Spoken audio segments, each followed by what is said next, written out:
Good afternoon and welcome to Trail Talk.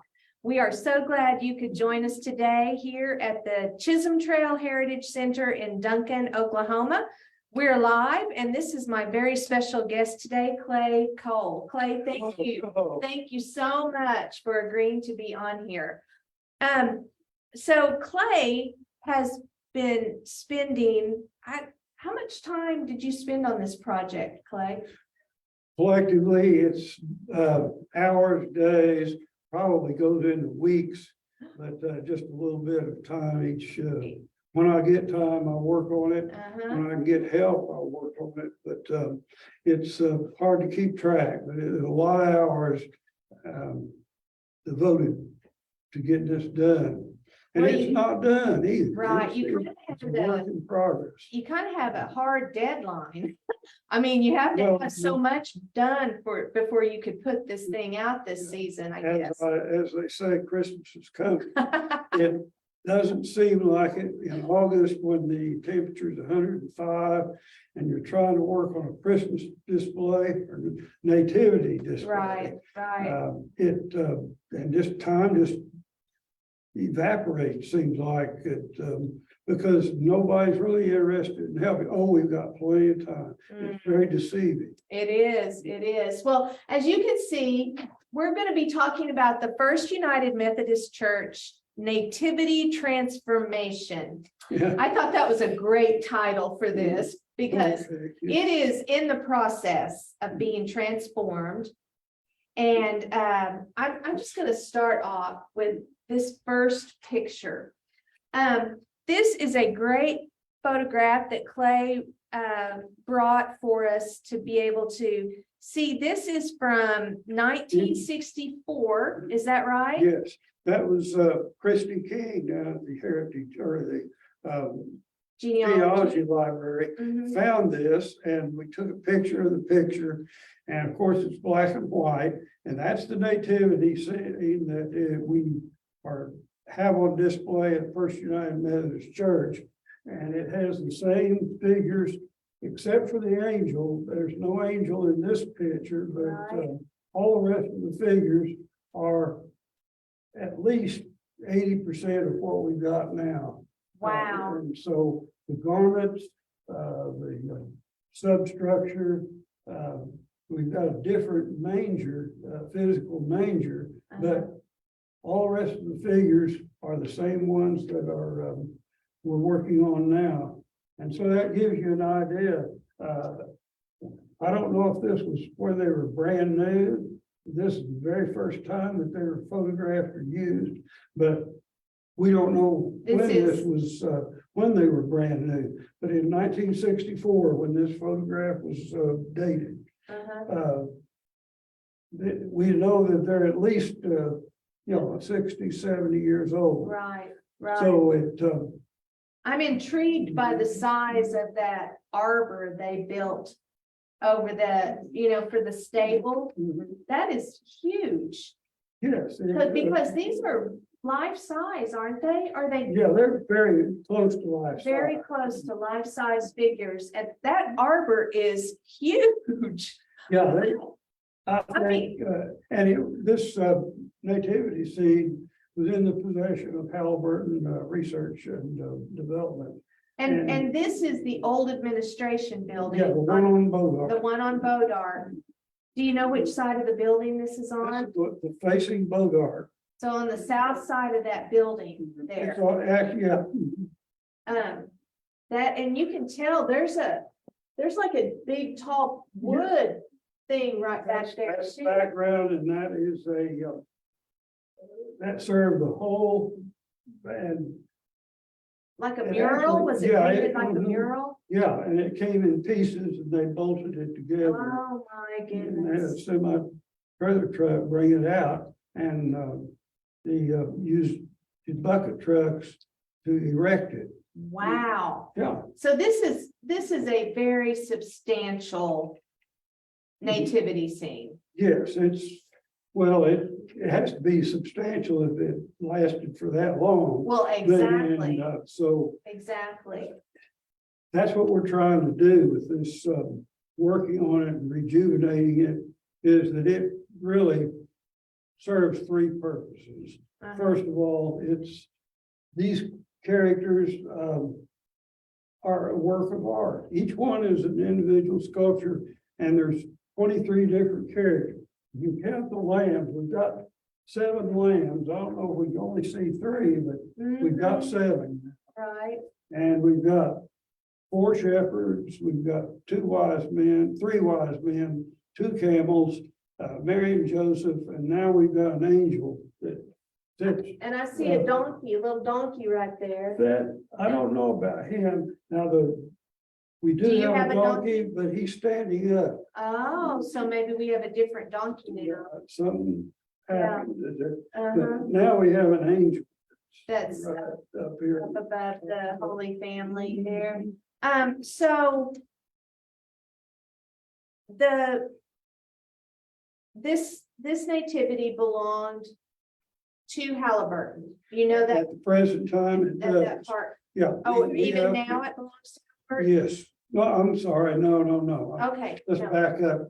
Belongs to the First United Methodist Church. Okay, okay, but And, at this time, the yeah. time of this photograph, Yeah, it was Halliburton. it was Halliburton's. And we don't know whether Earl P. Halliburton commissioned this to be made, or whether it was an act of love. But somebody made it, and took a lot of effort. I mean, you just don't go out and do this, probably a Right. couple of years to build all this. Right, Some of it's made out of probably paper mache that has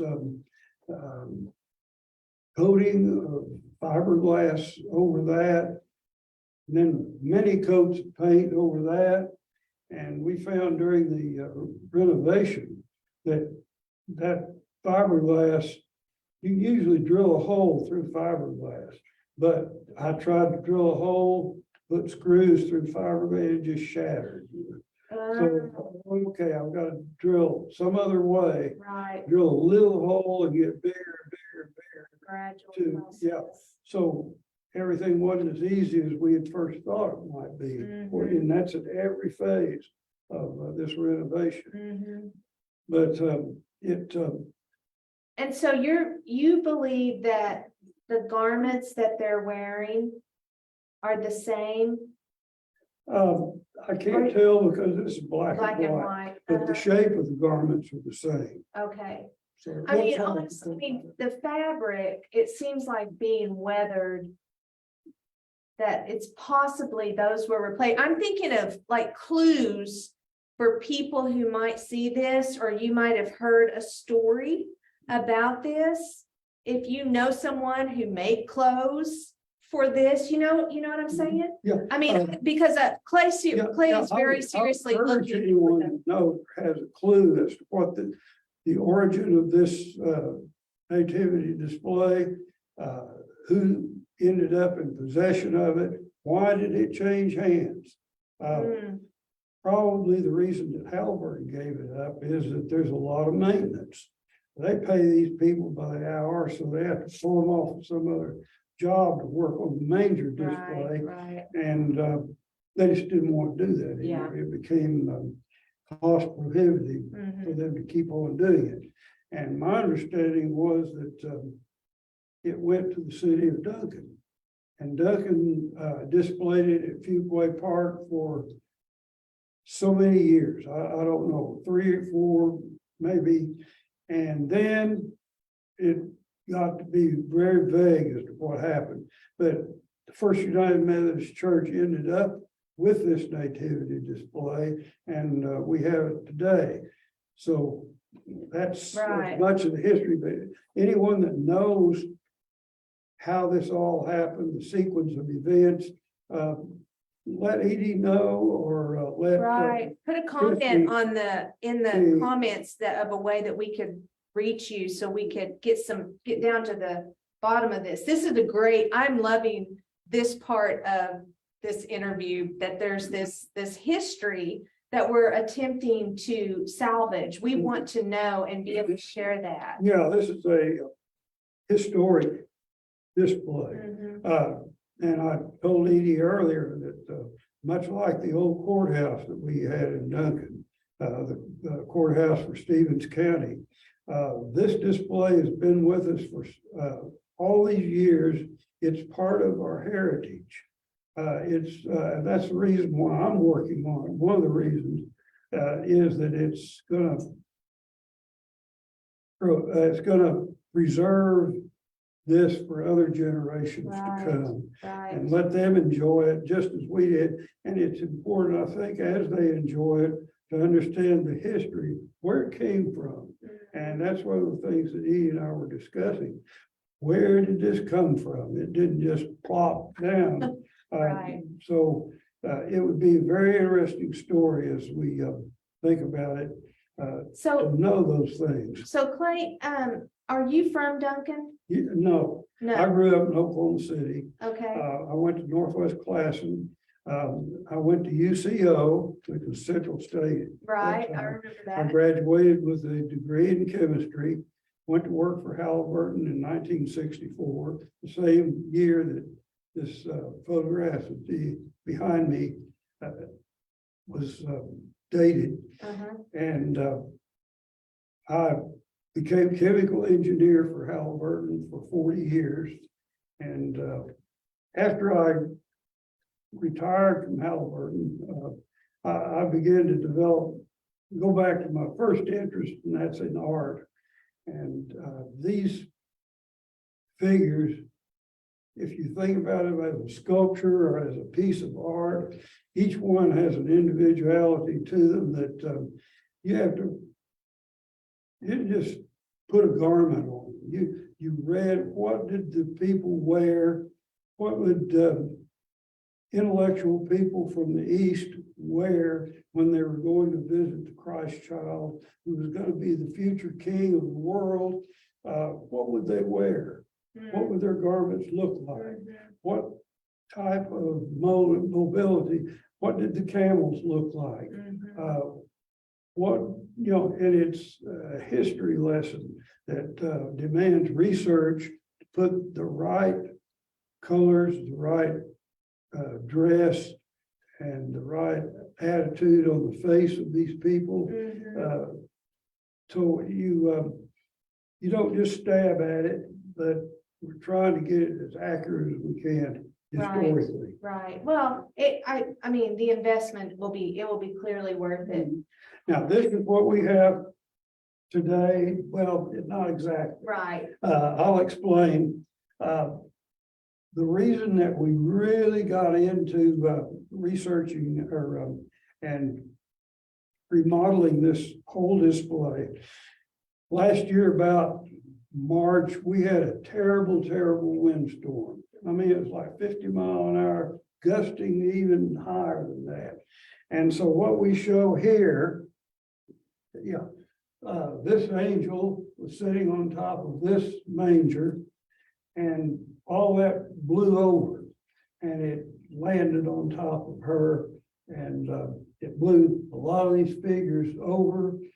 Even though we had them staked and we thought they were secure, they weren't, not against that violent storm. So we looked at what we had, and there I was laying on the ground, and God said, "Look at that angel, And I looked, and the angel across the chest cavity, the arms were all crushed. And I said, well, what we may have to do is just have the manger scene without an angel. And I thought, well, now, wait a minute, let's, maybe I could do something with this. And so my interest in art took over. I thought, okay, I can resculpture this and rebuild it, and it's going to be even better than it was to begin with. Right. And so don't you love his enthusiasm? He's like, I can do this. I love that. So anyway, I got her home and looked at the wings, and they were made out of copper tubing that is bent in the shape of this was all copper tubing around that side. And they had stretched fabric over that. That's all they were. And so I said, we can build better wings than that. Right. And so I started taking her apart, and the deeper I got, the hair, for instance, was all matted and had mold in it Mhm. from all the exposure all the years of getting wet, not getting thoroughly dried and all that. So it had mold in it. The garments were just made like tissue paper. They just fell off. Right, right. And so the deeper I got in, and that's when I got into this fiberglass that I couldn't drill through very easily. And down at the skirt part, this was all sheet metal that they had folded around the back of her and crimped like foil. Right, right. I don't know how they did it. It was sharp edges. You had to be very careful. You'd cut your finger off. Anyway, And so the angel, it seems like the angel may be a more, a newer figure than some of the others, because she was not in that photograph. relatively new, because she was old enough that fiberglass had gotten brittle, Mhm. clothing had gotten torn and ragged. So she was old enough to really have problems. It would be interesting to know when she was added, though, wouldn't it? Mhm. And I see the donkey you mentioned. Yeah, this is over a here. stand-up donkey, but we don't have a sit-down donkey. Uh-huh. This, just to give you an idea, this box was completely crushed. These little fences were kind of mangled. The crib was okay. Joseph and Mary were knocked over, but so far we hadn't found any damage. So, Oh, that's excellent. All right, so you began the process of working on the angel. I want to prepare you.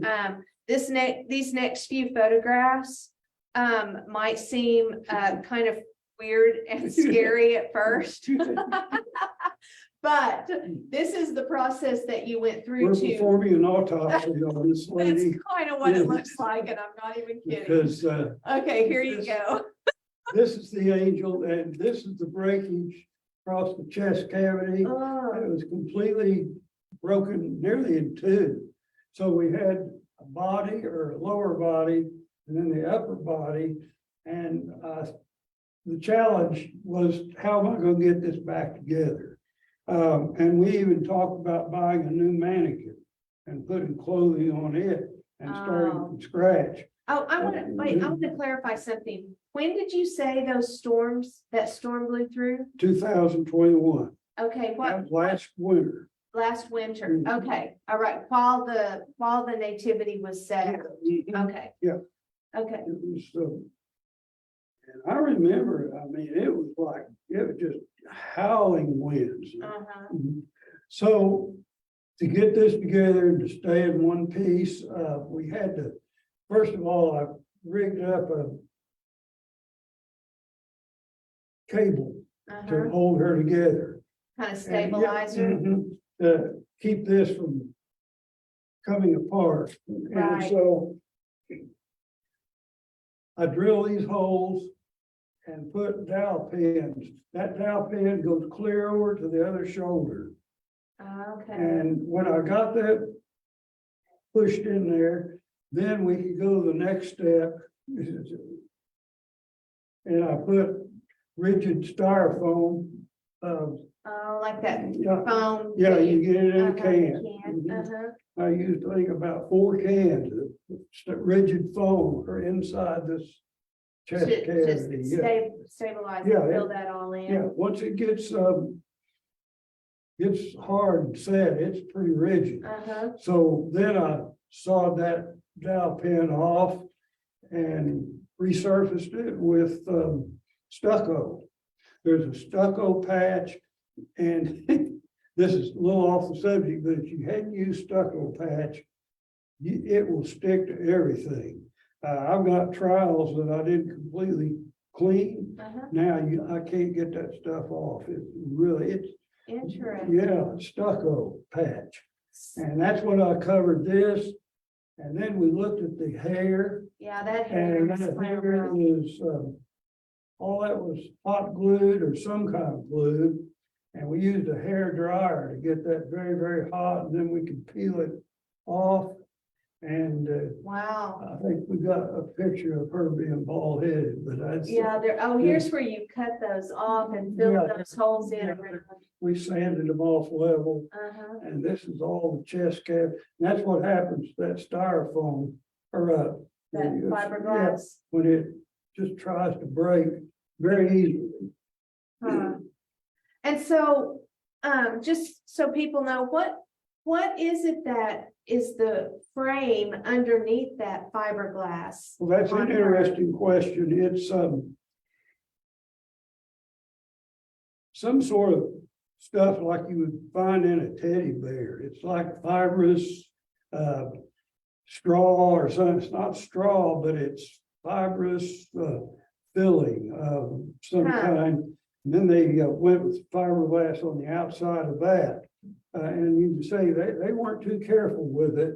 They No, they tied weren't. strings around it, and I imagine that was soaking wet with resin when they Yeah, did that. I mean, But you it- know, they knew they were going to drape some kind Clothing, of yeah. garment over it, so it wasn't necessary that it looked like a mannequin No, it wasn't. or whatever, No, but it's still, just a frame that is semi-shaped like a human body.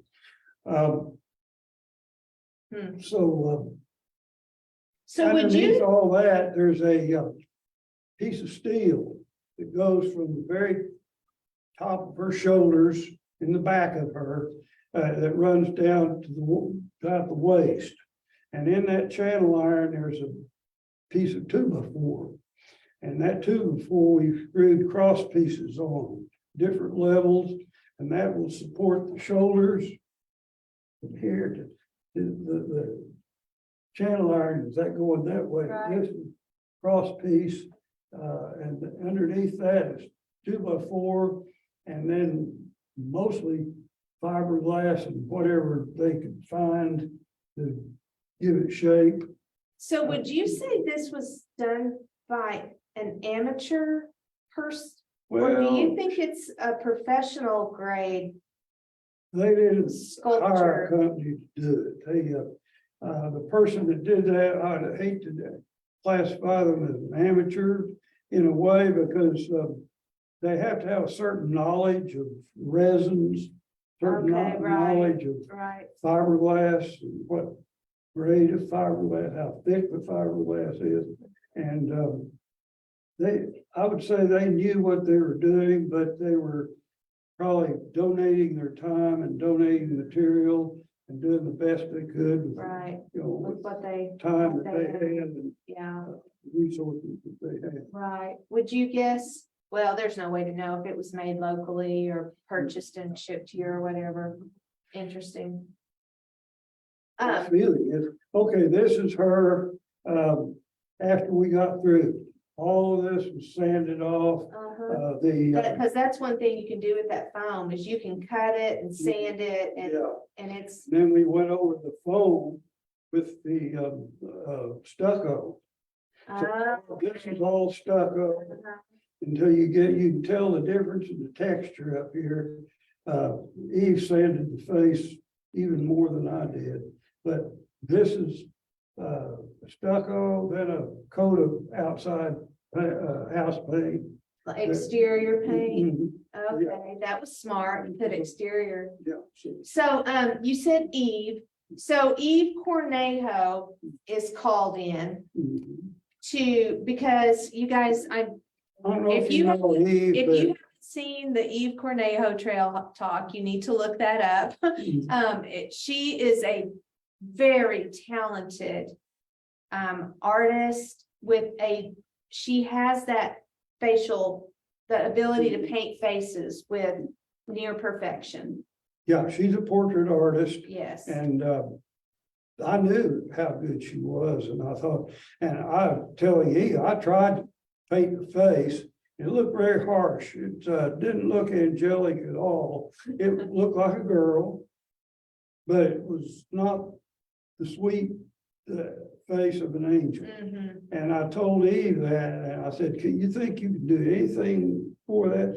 She said, "I think so." And so she came, and one afternoon, we went and we got the angel, and she didn't have any hair at that time. If Mhm. you can imagine her, it looked like a football. And there was a nose, Uh-huh. and she redid her, and So- it looks real, I mean, that looks very, very sweet. And It one thing does. I can And mention realistic. here is, look at the wig. That was donated by the Duncanville Theater, Oh, as how well nice. as the outer clothing, because they have a resource of Yes. all kinds of costumes. And Sharon Buren was part of the Chisholm Trail Art Council, and she said, "I think we've got a garment for that." Uh-huh. And so, anyway, we had a bunch of wigs. We tried some blonde wigs, we tried some round wig, we tried just about every wig they had. And none of them they just looked like, they didn't look angelic, like Uh-huh. you would really imagine. Right. And so we went online, we found this wig, and boy, I sure like, it was pretty expensive because it wasn't a costume wig. It was a wig that you, Like a woman buy- would buy to wear. yes. Uh-huh. And so, anyway, Sharon bought it for us. And So took it, nice, so wouldn't take a generous. dime for it. So And generous. so, that's the wig that she's got. I think, look, and when you get it out in the breeze, it blows, and it looks almost like she's alive. Mhm. But, and we're looking at it from about 5 feet away. I think if we you have get- another one. Yeah, go ahead and see if we, yeah, now that's her Oh, with the the garments. full effect of the wig there too. So, That's really, that is something. mm, And she seems, now you're satisfied that she's held together, she's stable, she's going to yeah, withstand. as long as it shouldn't have another fall. As long as the manger Yeah. doesn't crush her again. Right, and we're gonna store her more carefully than we, that's the last part of the story, but anyway, So tell us about these new wings well, too. I built those wings. Those are uh, amazing, Clay. Okay, I got on the internet and I looked for angels' wings, Uh-huh. and only about 1,000 pictures of angels' wings. And Sometimes the internet's so overwhelming. the wings go over and then have the pointed part down, Uh-huh. or is it pointed up? Ah, And you can have it both ways. It's kind of 50-50. So I found these and I took a screenshot of it, and I said, I believe I can build that. And so I took this backing that you have on furniture called low end, mhm. and it's cut the wings out. Earl Wiesner, who's part of the men's fellowship, helped me. He had a bandsaw, and it cuts them without shredding it. Right. And so we cut out the wings, did a little bit of sanding, gave it about 2 coats of outside house paint. And then I painted the feathers on it. And we have, there's a place down here and a place up there that are connected to the 2x4s, which is holding the wings on. Ah, okay, so they're very securely attached. They're very, yeah, they're a lot better than they were. And What would you guess she weighs? Just give us to give us an idea of, 70 pounds probably, because in the middle of her, don't forget, there's a piece of channel iron oh, right. that in itself weighs 30 pounds. So the Wow, rest of this stuff, the fiberglass, the head, all of it put together, it's close to 70 or 80 pounds probably. that is an incredible transformation. I know, she's sitting on a stand so that we can work on her Uh-huh. at eye level. In reality, when she goes on display, we take the support stand off and put a straight 2x4 that reaches clear to the top of the manger. So all you see is above the pointer. Right, right, yeah. And another thing is at the hospital, both her arms were broken. Uh-huh, And so Gina Flesher out at the hospital, gave me these, rolls of cast material that. oh, like a Yeah, plaster like- cast? Yeah, Uh-huh. yeah, like you break your arm, put it in Right. the cast or, so. Or was it the plaster, or was it like the fiberglass cast that they use They now? were fiberglass impregnated with resin. Uh-huh, It's uh-huh. kind of, they get very, very hot as you soak them in water and then wrap them Yeah, around yeah. very quickly. And, they're set within half an hour Yeah, and they're, very strong. Well, anyway, that's holding her arms. oh, wow, Yeah, her chest was crushed, her arms were broken, the hands, the fingers were crushed. You name it, and it's damaged.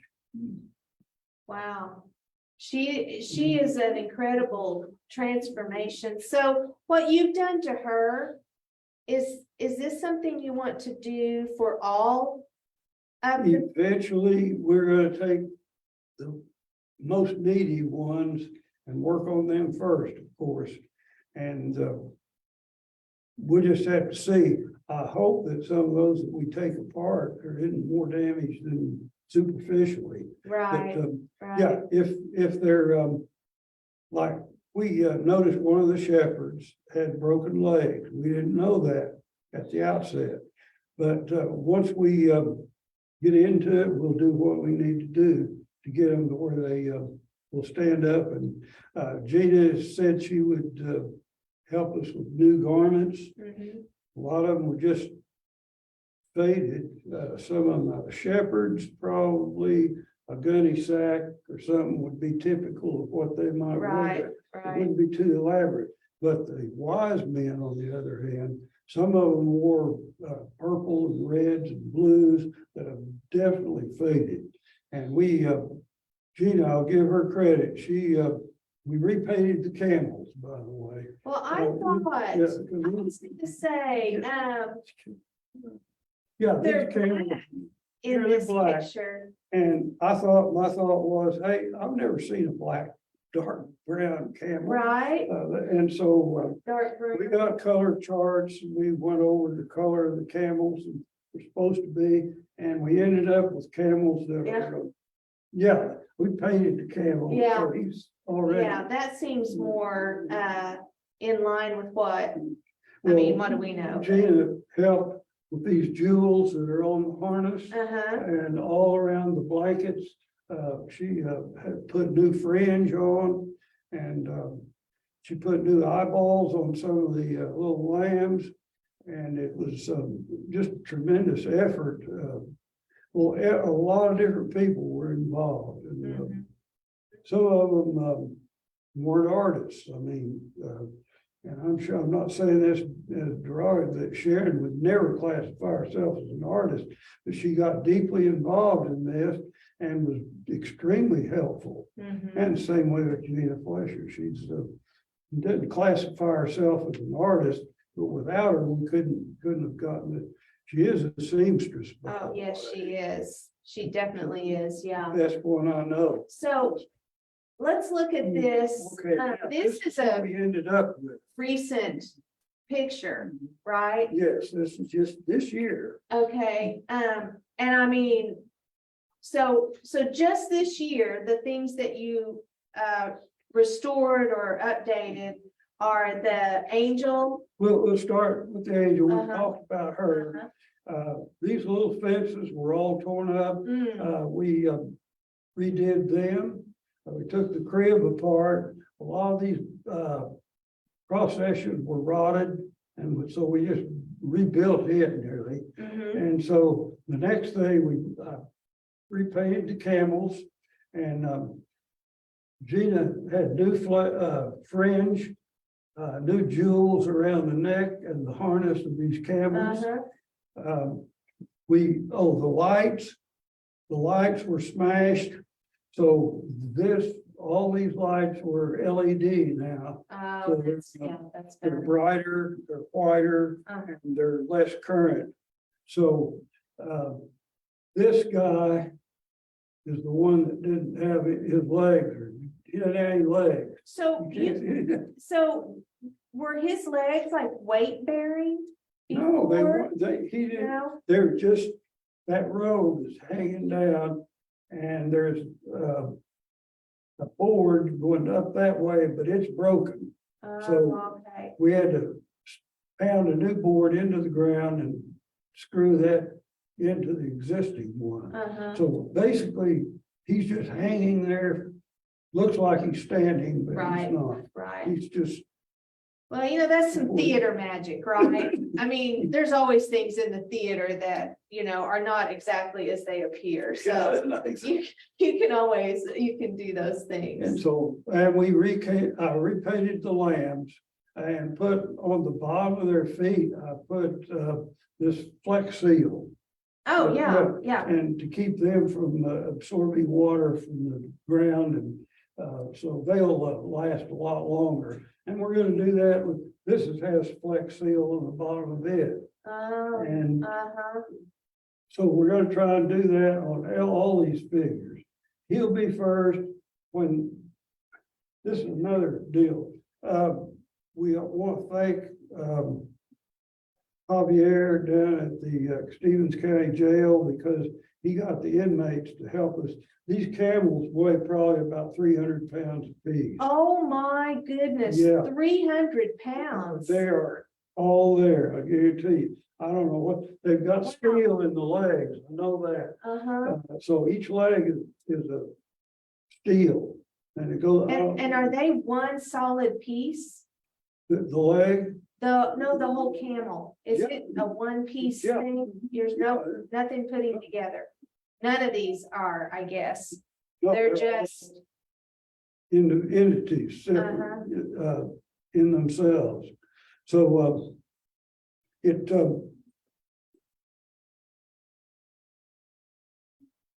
our work, this year, I think that pretty well concludes what we've done. These lights are new.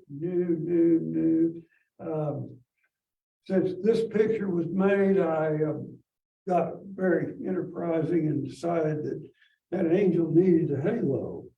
So I took some old political signs, repurposed them, and Earl Wiesner, who's one of our church mechanics, handyman, whatever you call it, but he knows how to weld. So he bent that. like those wires that go he stick it around. Bent that over, made a circle out of it, and you can I found out that ways to black out part of a light string.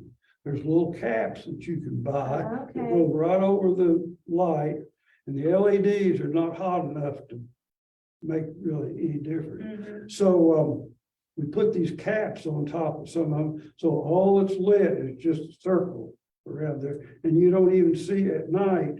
You don't see that. It wire. just looks like that's, Yeah. oh, wow. So the baby Jesus has got one, and the angel has one. That's awesome. So Clay, let me ask you, is this something that people are just donating toward? I mean, this has to be some kind of a financial there's someone's paying money. The materials that I this. bought for it, church took care of it out of their budget. So we can thank your church for the financial part of this. Absolutely. I mean, this is no small undertaking. Yeah, a few little things I had to go by, but for the most part, they cover it. That's we have great. an account at McCoy's. So, Right. I went in there and I was looking at the paint charts, trying to get a color for the camels. Right. And Anthony Stigner, who's the manager. Who's a board member here at the Heritage Center. Okay. Yeah, we like Anthony And around he said, here. "What are you doing?" I said, "I'm getting ready to paint the camels." And, just take the paint. So anyway, I don't know whether that was ever charged to the church, but I don't think it was. I Right. think McCoy has helped McCoy- us on that. McCoy's is a very generous organization, business here in town. They're very supportive. So, would you say you're maybe a fourth of the way finished with restoring, a third, half? What would you guess? Well, it's gonna be constant. It's gonna be all the time. You can't let any of it deteriorate. So when we got through with all these, what's next? Is this guy his head gonna fall off? What's gonna happen? Worst case scenario. You've got to worry about vandals too, which we have not had any problem. So. Those, knock on wood. those things do happen sometimes, unfortunately. Yeah, I'd say we're halfway through. At least we're halfway. Those camels done. They were a job. Right. The underneath part of them, the top part of them, the So roads. these little lambs, I mean, are they heavy as well? No? They're hollow, most of them. So how do you have them so stable on the ground? We put a stake like right behind that leg, and then we have zip ties that we tie them to that stake. Zip ties and duct tape. That's the Anything magic and all stuff. things. That is awesome. I have to believe that this is a very gratifying project that you've taken on It here. is, and I do it because, well, first of all, I like to do art. I think it's, we've talked about how each one is really a sculpture in itself. Yes. And it's a heritage that I'd like my grandson and other grandchildren to enjoy on down the line. Where it's my grandfather helped do that, Right. And so it's part of the heritage, just as your pieces here in the museum to remind us of what we went through as a state and as a county. So it's something that, and it's also kind of a token of our worship. Right. So it can be something that we can share our testimony to everyone that goes by to look at it, what this special season means to us and whether it's worth the effort to try and what our mind's eye sees that might have been at the birth of Christ, to get that as accurate as we know how. Right.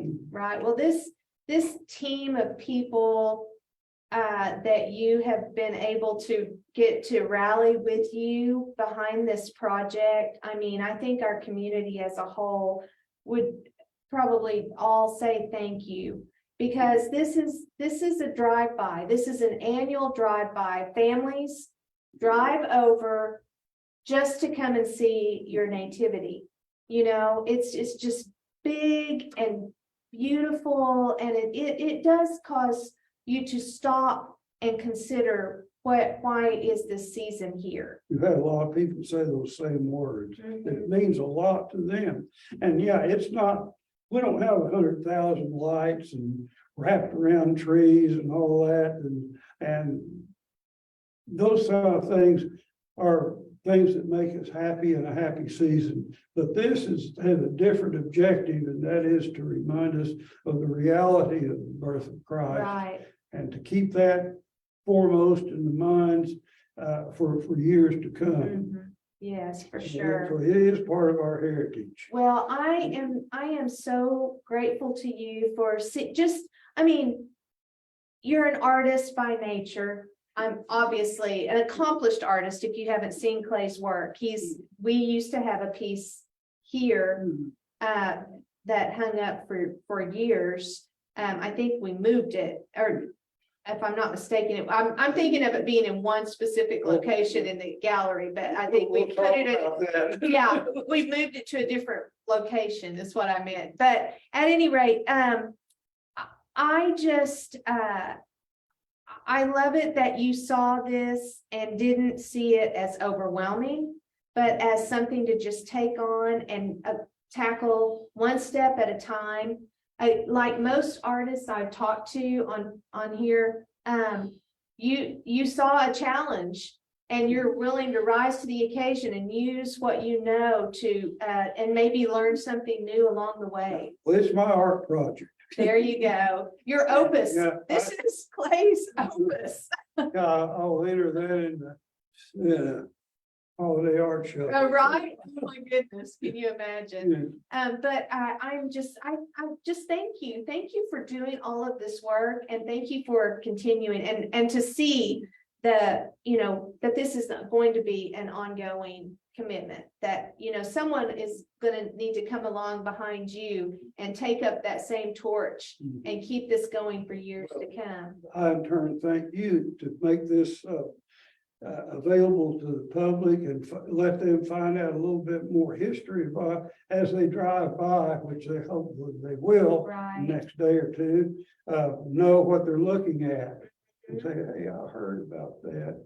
And maybe I'd like to help out. I know how to do this, or I know how to do that. And heck, get a hold of me or get a hold of Edie, say you're willing to help on this project, and what can I do? And I guarantee you we'll find something that needs done that's right down your line. Exactly. That is a great thing. And honestly, guys, if anybody knows any of the history, the original history, or any part of it in between there, 60s, 70s, 80s, anything would be helpful maybe in tracking down more information about this. But it is an iconic part of the Christmas season in Duncan.